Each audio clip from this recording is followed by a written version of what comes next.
Greeting YouTube. I make $28.56 an hour.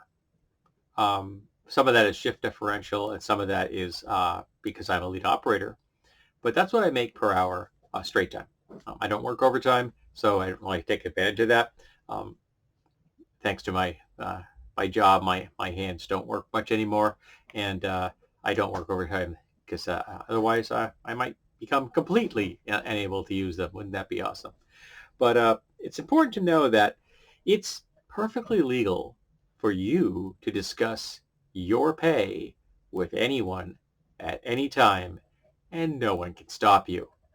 Your company cannot have a verbal policy saying you can't discuss it with your fellow employees. Your company cannot have a written policy that says you cannot discuss it with your fellow employees.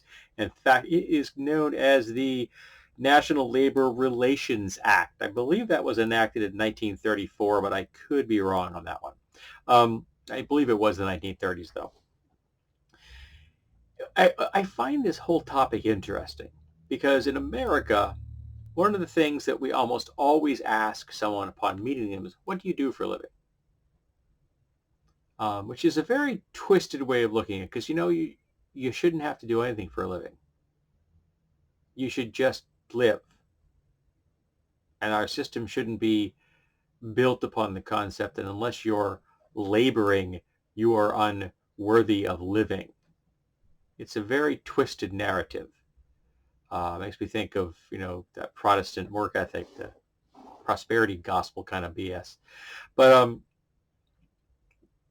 and once you've done that, another follow-up question to that is frequently, so what do you make? Now, when a person asks that question, they rarely care what you make. They want you to know what they make. But that's still considered a completely acceptable question under most circumstances. And nobody bats an eye about whether they do or don't answer that question because of any kind of corporate narrative built around it. You would just answer that question the way you see fit. And yet, flip that around, when you go to a company within that company's culture, it is often considered bad form to discuss how much you make per hour.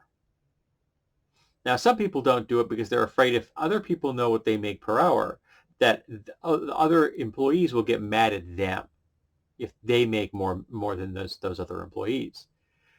And here's the thing, getting mad at the person that makes more money is meaningless. If that person isn't getting paid what they should get mad at their boss. And that's why bosses don't want you discussing wages, because they're afraid if this happens, people will start to figure out what they're actually worth, start to realize how unequal the pay is being spread around the company.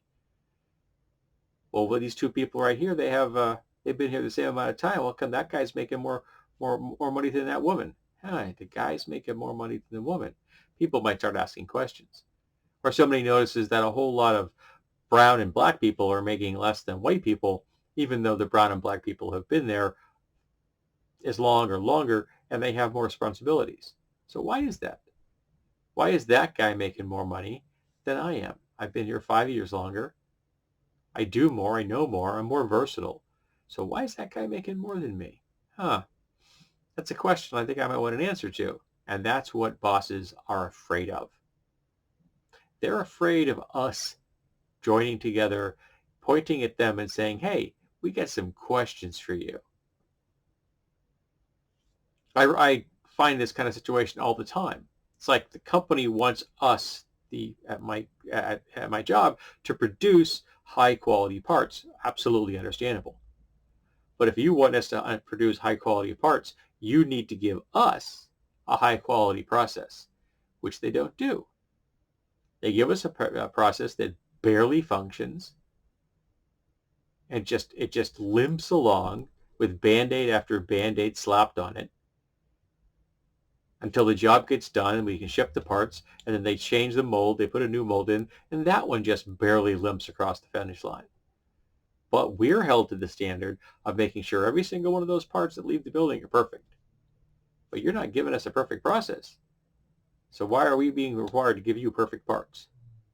By that same token, if you start discussing with your coworkers how much you make, you might realize that, maybe we should be talking to the bosses as a group. And that's something that terrifies management. Really, really terrifies management. The idea that together you may actually be able to affect change. That's why unions are so powerful. One of the scary things they say about unions, oh, there'll be union dues. Yes, there will be union dues. But the benefits of that union will be far greater than the dues you pay. But they don't want you to think about that. They just want you to think about those evil, nasty union dues. Kind of like the libertarians and the neocons that don't want you to think about all those horrible taxes you have to pay, and don't mention all the things you get for them, or you would get for them, get out of them, and if America were a just nation, and it isn't. Capitalism has two classes. You are either an exploiter or the exploited. And I can tell you right now, the exploiters aren't going to do anything to alleviate the burden on the exploited.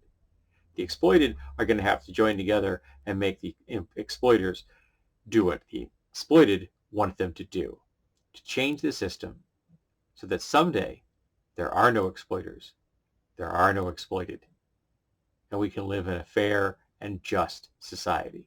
And wouldn't that be grand? So yeah, talk about how much you make with your coworkers. Tell anybody who will listen, because that knowledge is power. And you know what bosses fear? Employees with power.